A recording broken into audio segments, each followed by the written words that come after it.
Welcome to the content material for Class 16 of Engineering Statics. You should be watching this video before your 16th class.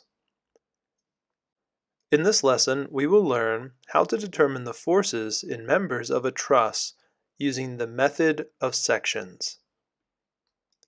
In our last class, we looked at trusses. We learned how to determine the forces in the members of a truss by looking at each joint. We called that the method of joints. However, sometimes we don't need to know the forces in every single member of a truss. If instead we only need to know the forces in a certain group of members or only one member, we can use the method of sections.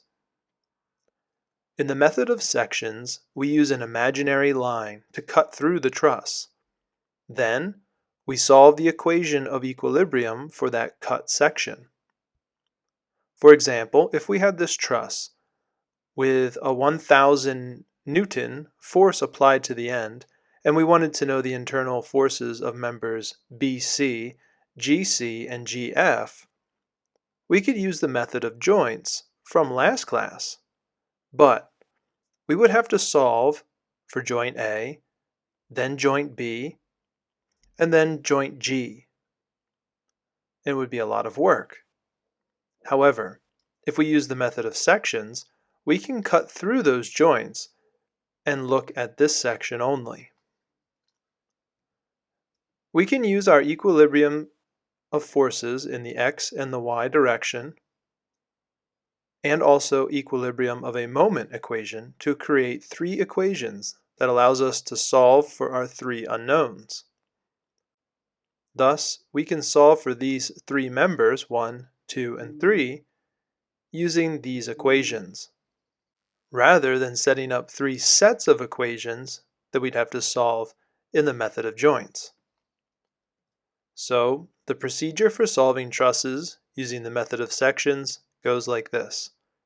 First, decide where to draw your cut line. It should go through the members that you are trying to solve, and it should cut across no more than 3 members. If necessary, you may have to solve for the reactions at the connections first. Second, draw a free body diagram for the section. You will create 2 sections when you cut, so choose the section with the least number of forces acting on it. In this case, we would choose this section since it only has 1 force acting on it, rather than the 3 forces acting on this section. Finally, set up your 3 possible equilibrium equations and solve them. It can be the sum of forces and a moment, or it could even be all moments. Either way, you will often start by solving for a moment as the first equation. So let's look at some examples of that. So in our first example, we see a truss. As usual, there's a truss and there's a pin and a roller. And what we'll find is that we need to solve for the reactions at the connections first. So we'll draw it as we would a rigid body. We have the reaction at pin A. So pin has both an X and a Y component, and we see the roller at D, which we know can only be perpendicular in the positive Y direction. And we have our 2 external forces. I'll call this one F1, and I'll call this one F2. So go ahead and solve for the X.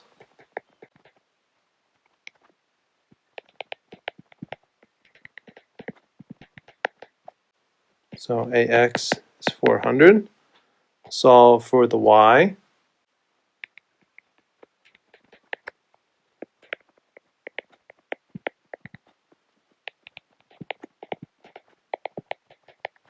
Okay, so we'll have to come back to this one, and we can set up our moment equation. I'll choose the moment about the point A, since that eliminates 2 of my unknowns, and will let me solve for D.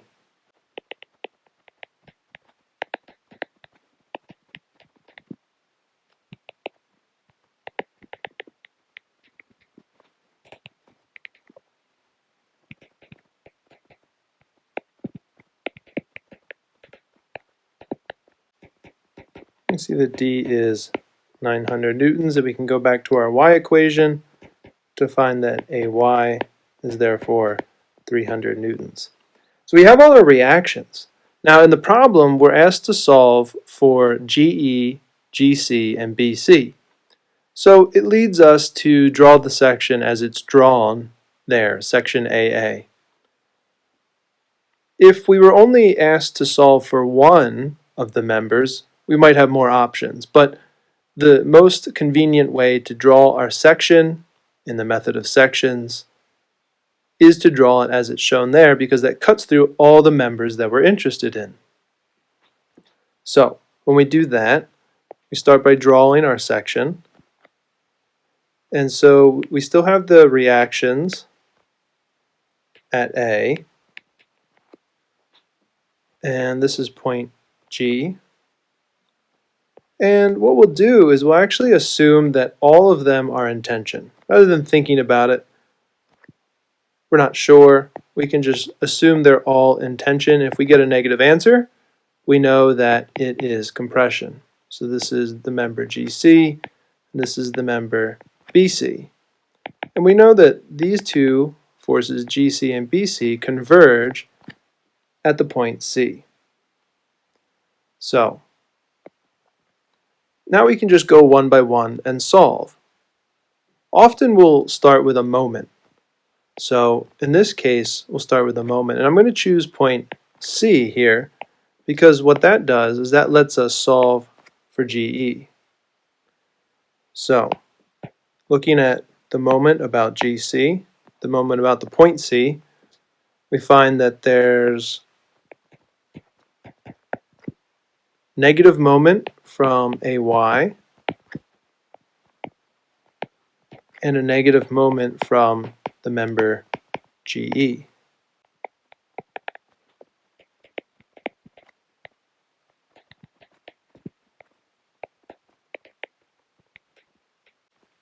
So we get a negative answer, which means that it is actually in compression. But we're going to keep that negative as we go through the problem so that we can always use the same drawing that we already drew. So the next thing I'm going to do is I'm going to do another moment.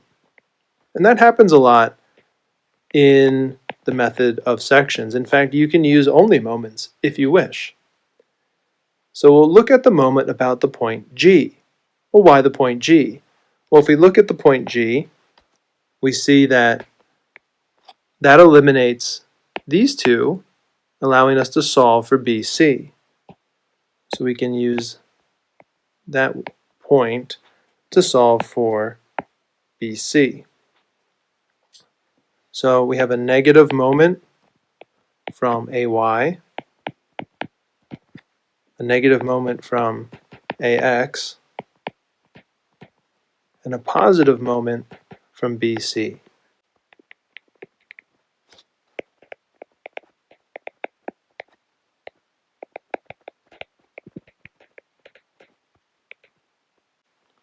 And we see that BC then is equal to 800 newtons.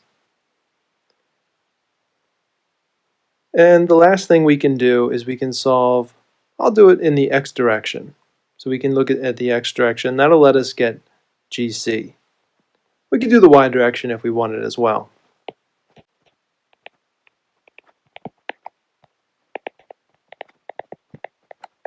So just the x component.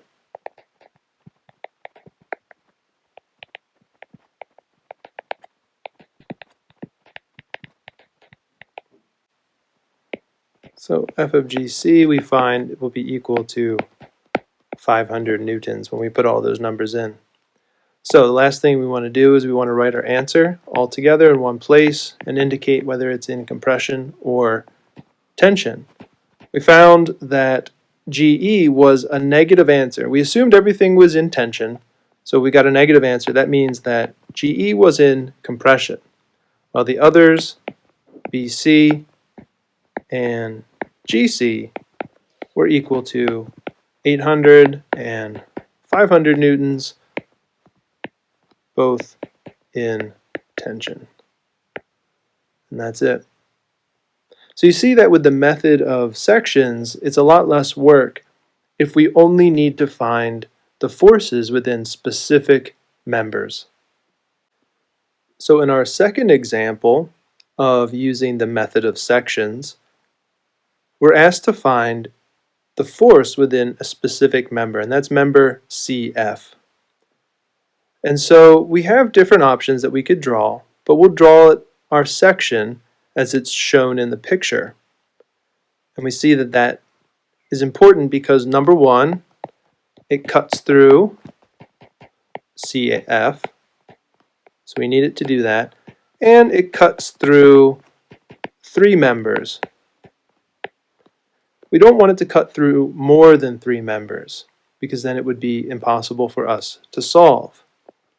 So we see that we need to solve for the reactions first. So we're going to do that. That'll be the first thing we do, is solve for the reactions. So we'll consider this as a rigid body. We have a roller at point E, and we have a pin at point A. We have two external forces. I'll call this one F1, and I'll call this one F2. So quickly we see that in the x direction, AX is equal to 0. In the y direction,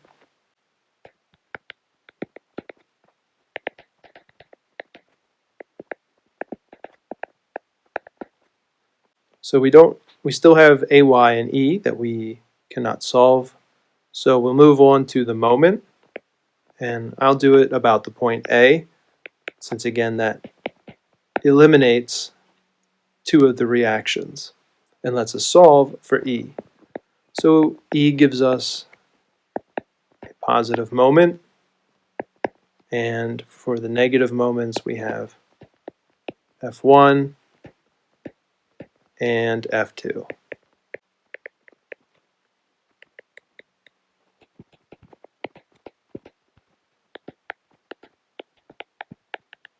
Now, I'm not going to go back and solve for AY because in fact we don't need it. Really all we needed here was E. So now we look at the section that we can draw over here on the end, and we're going to draw just that section starting with the point E and the reaction at E. And this is joint D, where we have force 2 acting, and at joint F we have the forces from two members. And I'm going to again assume everything in tension because I'm not sure how the reactions are. So this is GF, CF, and CD. And these points will join together at point C. Now, there's a really clever way. Since we're only interested in this force CF, the fastest way to solve this is by eliminating everything except for that. And we can do that by finding a point where both GF and CD intersect. And we can call that point O. So there is some point where those two forces intersect, and so then if we take the moment about that point O, we can solve for CF in one equation. Well, if we look at the picture, we see that the GF member goes over 4 and down 2. So we know that this distance here is 4 meters. So this distance here is 4 meters. That's how far it would take for this line to go based on its slope. And we know that this distance here is also 4 meters, the point from F to O. So now that we have that information, we just set up the equation for the moment about point O.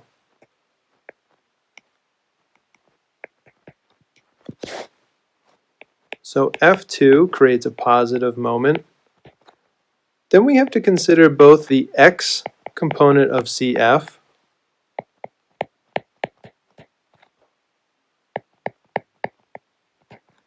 and the y component of CF.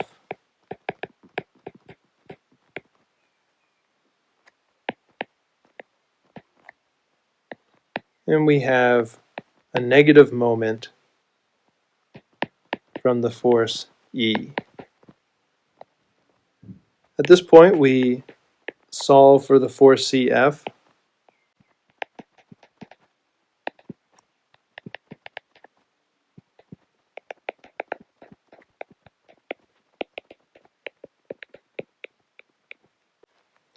And when we solve for CF, we get an answer of negative 0.589 kilonewtons. Now, I assumed that CF was in tension. They were all in tension, I assumed. So it means that, in fact, the force in member CF is in compression. So when I write my answer, I'll be sure to indicate using a C that it is in compression, and that's it. So you see here in this example that if we're clever, we can use the method of sections to very quickly and efficiently solve our problem. And so that's it for today. We'll see you in class for the quiz.